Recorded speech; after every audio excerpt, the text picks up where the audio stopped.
আসসালামু আলাইকুম, welcome back to my channel. আজকের পর্বে তৈরি করে দেখাবো নো ফেল চকলেট কেক।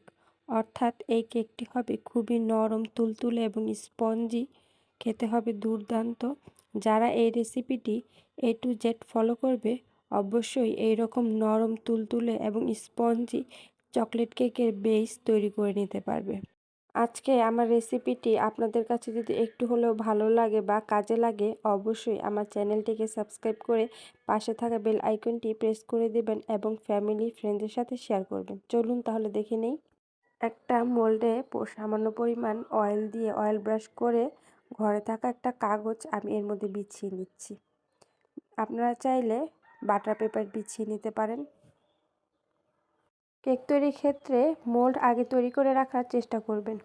একটা মিক্সিং বোলে আমি হাফ কাপ পরিমাণ ময়দা দিয়ে দিলাম, আর দিয়ে দিব 1/4 কাপের থেকে একটু কম ময়দা, আর দিয়ে দিব 1/4 কাপের অর্ধেকটা পরিমাণ কোকো পাউডার, আর এখানে 3 চা চামচ দিয়ে দিব কর্নফ্লাওয়ার, আর এখানে দিয়ে দিব 1.5 চামচ পরিমাণ বেকিং পাউডার, আরও দিয়ে দিব এখানে 2 টেবিল চামচ পরিমাণ গুঁড়ো দুধ, আর সামান্য পরিমাণ লবণ দিয়ে একটা স্প্যাচুলার সাহায্যে ভালো করে মিক্স করে নেব।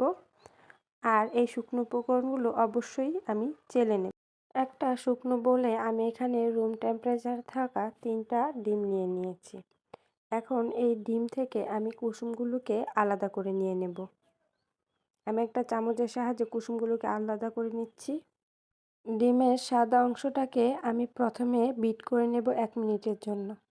তারপরে এখানে হাফ কাপ চিনি নিয়ে নিয়েছি। এই হাফ কাপ চিনি আমি অল্প অল্প করে দিয়ে বিট করে নেব ডিমের সাদা অংশটাকে, যতক্ষণ না পর্যন্ত চিনিটা ভালো করে গলে যায়।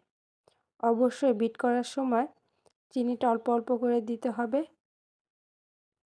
আমি চিনিটাকে 3 থেকে 4 বারে দিয়ে এই সাদা অংশটাকে ফোম হওয়া পর্যন্ত ভালো করে বিট করে নিয়েছি। অবশ্যই দেখতে পাচ্ছেন, ওভার বিট করা যাবে না। এই পর্যায়ে বিট করা হয়ে গেছে। এখন আমি কুসুমটা দিয়ে দিচ্ছি। কুসুমটা দিয়ে আমি 1 মিনিটের মতো বিট করে নেব। তো বিট করা হয়ে গেছে। এই পর্যায়ে আমি দিয়ে দিব 1 চামচ পরিমাণ চকলেট এসেন্স, আর দিয়ে দিব 2 থেকে 3 টেবিল চামচ পরিমাণ রান্নার তেল। তো এগুলো দিয়ে আমি জাস্ট মিক্স করে নেব। এখন মিক্স করা হয়ে গেছে। আমার তৈরি করে রাখা শুকনো উপকরণ আমি এর মধ্যে অ্যাড করে দেব। একবারে দিব না, 3 থেকে 4 বারে অল্প অল্প করে চেলে আমি এর মধ্যে দিয়ে আলতো হাতে মিক্স করে নেব। অবশ্যই এই ব্যাটারগুলো মিক্স করার সময় তাড়াহুড়া করা যাবে না। অল্প অল্প করে দিয়ে আলতো হাতে মিক্স করে নিতে হবে, যেন ডিমের ফোমটা বসে না যায়। তো এইভাবে আমি মিক্স করে নিয়েছি। তো এইভাবে কিন্তু কেকের ব্যাটারটা তৈরি হয়ে গেছে, অবশ্যই দেখতে পাচ্ছেন। এই পর্যায়ে ব্যাটার যেহেতু তৈরি হয়ে গেছে, এখন আমি মোল্ডের মধ্যে ঢেলে দেব। অবশ্যই দেখতে পাচ্ছেন ব্যাটারটা কিন্তু পাতলাও হয়নি আর অতিরিক্ত ঘনও হয়নি, একটু ফোমি টাইপের হয়েছে।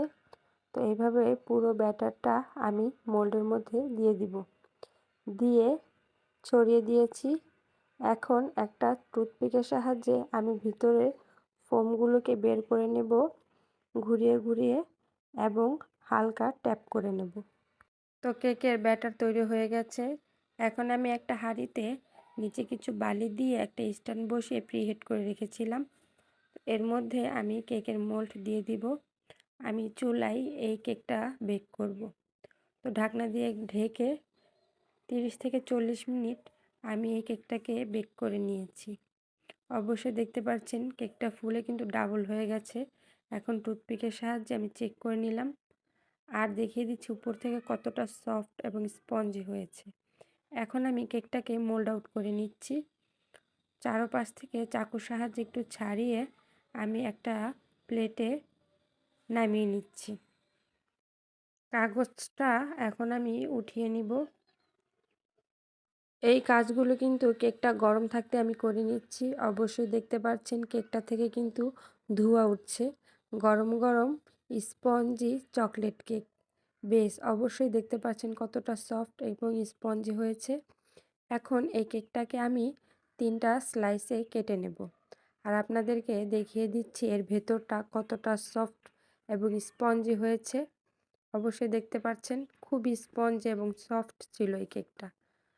যারা এই রেসিপিটা পুরো A to Z ফলো করবেন, আশা করছি এই রকম স্পঞ্জি চকলেট কেক ঘরেই তৈরি করে নিতে পারবেন। খেতে কিন্তু দুর্দান্ত। আশা করছি আজকের আমার এই রেসিপিটা আপনাদের কাছে একটু হলেও ভালো লেগেছে।